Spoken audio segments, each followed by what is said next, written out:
Question number 14, the component of a vector of magnitude, एक vector है 3 Newton का और उसके कंपोनेंट रिस्पेक्टिवली क्या है 1 newton 2 newton along x and y axis respectively. मतलब 1 न्यूटन का कंपोनेंट उसका एक्स एक्सिस के अलोंग है, 2 न्यूटन की वैल्यू उसकी आपके पास वाई एक्सिस की आ रही है। जो हमने अभी पिछला एपिसोड करा था कंपोनेंट निकालने वाला कि 30 क्या कहते हैं उसका हम समझ जाते हैं कि वेक्टर की वैल्यू क्या 3 है और हम उसका एक्सिस के अलोंग वेक्टर निकाल रहे हैं, एंगल हमें नहीं पता और वाई का भी निकाल दिया, एंगल हमें उसका भी नहीं बताया। ठीक है, निकालने के लिए ये हमें निकाल के दे दिए हैं। बोला है कि अब उसका आप निकालो जेड एक्सिस के अलोंग आपके पास क्या इसका कंपोनेंट। अच्छा, हमारे पास मैग्नीट्यूड फाइंड करने का फॉर्मूला, अगर दो आपके पास एक वेक्टर है उसके दो कंपोनेंट गिवन है, एक वेक्टर ए उसके दो कंपोनेंट ए एक्स है, इसको आई बोलेंगे अलोंग एक्स एक्सिस, और ए वाई है जिसको हम जे लगाते हैं, इसके लिए हम जे यूज करते हैं, इसके लिए यूनिट वेक्टर आई यूज करते हैं। यूनिट वेक्टर आपके पास डायरेक्शन भी शो करता है और हमने इसके एमसीक्यू पढ़ा था, इसकी वैल्यू क्या होती है, इसकी होती है वैल्यू मैग्नीट्यूड 1 होता है यूनिट वेक्टर्स का आई और जे का। और ये शो कर रहे हैं कि आई शो कर रहा है कि अलोंग एक्स एक्सिस डायरेक्शन है, जे शो कर रहा है अलोंग वाई एक्सिस डायरेक्शन है इसकी कंपोनेंट्स की, इनके टुकड़ों की। और असल में वेक्टर क्या है ए, ये आपके पास दो वेक्टर की शक्ल में इसके दो कंपोनेंट है, जैसे आपके पास ये उस फॉर्म का रिप्रेजेंटेशन है, कार्टेशियन कोऑर्डिनेट रिप्रेजेंटेशन। अगर आपके पास 3 कंपोनेंट भी हो अलोंग जेड एक्सिस भी आपके पास कंपोनेंट आ गया, ए जेड बोलेंगे, उसके लिए हम के यूज करते हैं डायरेक्शन शो करने के लिए कि इसका यूनिट वेक्टर है अलोंग जेड एक्सिस। अगर आपके पास वैल्यूज गिवन है आपके पास फॉर्म के अंदर, तो ये पूछ रहा है कि आपके पास वेक्टर है उसका वैल्यू आ रही है 3, वो भी न्यूटन है, फोर्स 1 वैल्यू है एक्स की और वैल्यू की आपके पास 2 न्यूटन जे मतलब अलोंग वाई एक्सिस की, और आपको बताना है कि उसका जेड कंपोनेंट कितना है। तो आपके पास फॉर्मूला है मैग्नीट्यूड का। अगर ये फॉर्म गिवन है तो हम अगर आपके पास वैल्यूज गिवन होती हैं तो मैग्नीट्यूड निकाल लेते हैं। मैग्नीट्यूड गिवन है, बस एक वैल्यू गायब कर दी तो हम मैथमेटिकली सॉल्व कर लेंगे इसको। फॉर्मूला आपके पास ये है,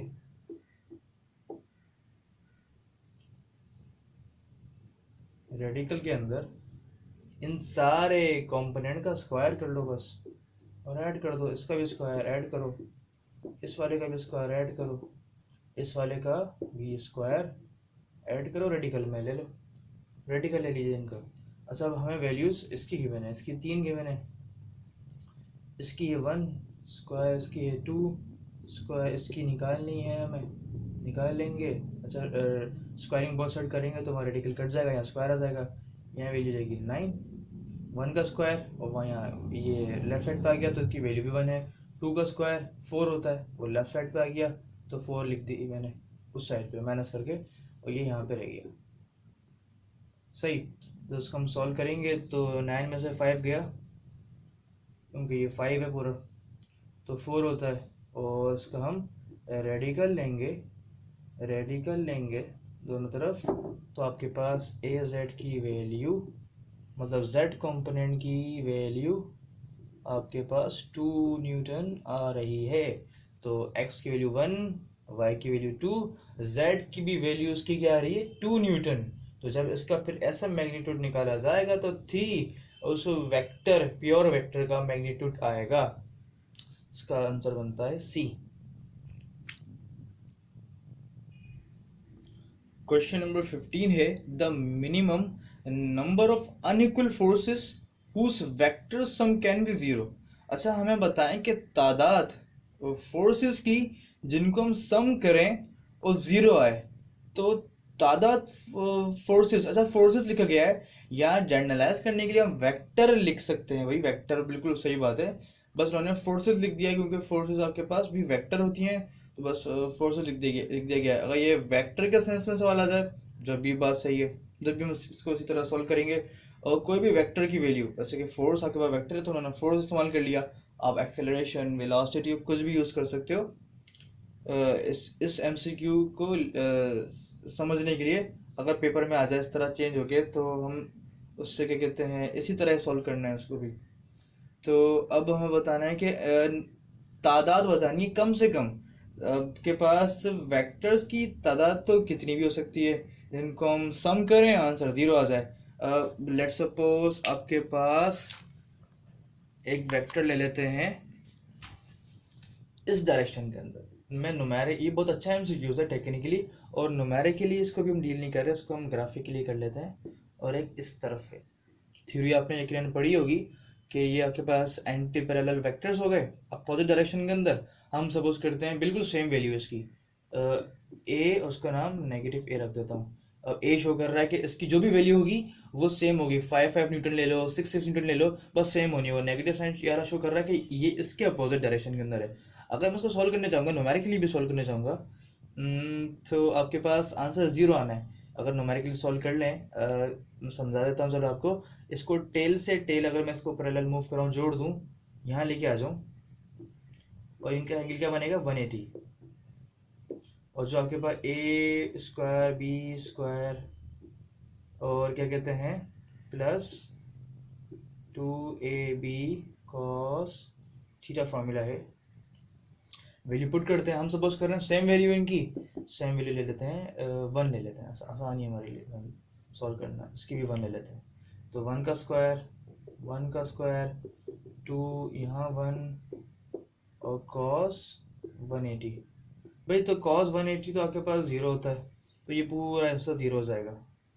ये 1 का स्क्वायर, ये 1 का स्क्वायर आपके पास, सॉरी, कॉस आपके पास जो होता है 180 माइनस का 1 होता है, तो इसका आ गया 1 वैल्यू, इसकी हो गई 1 वैल्यू, इसकी हो गई 2 1 ज़ा 2, और कॉस माइनस का आंसर दे रहा है cos 180, तो यहाँ के पास हो गया प्लस का 2, ये हो गया माइनस का 2। रेडिकल के अंदर ही सब कुछ है, तो ये पूरे का आंसर आ रहा है 0। 180 एंगल होता है तो 0 आपके पास आंसर आया, मतलब एंटी पैरेलल वेक्टर्स हैं तो आपके पास 0 आंसर आ रहा है। अच्छा, अब ये क्या है, आपके पास 0 आंसर कब दे रहा है कि आपके पास सेम क्या कहते हैं, ये इक्वल फोर्सेस हो गई, मैग्नीट्यूड के लिहाज से वैल्यू सेम थी, तो ये इक्वल मैग्नीट्यूड की आपके पास फोर्सेस थी।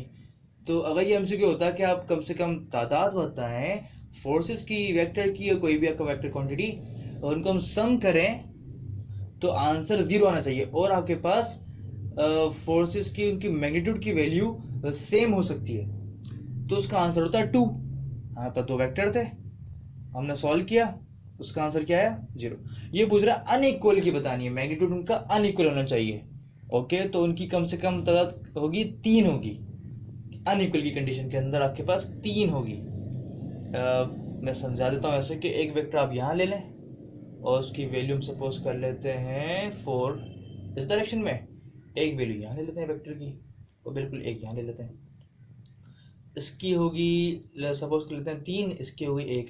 ये वैल्यूज मैंने खुद से समझाने के लिए दी, क्यों नंबरिंग मैंने अलग अलग की है।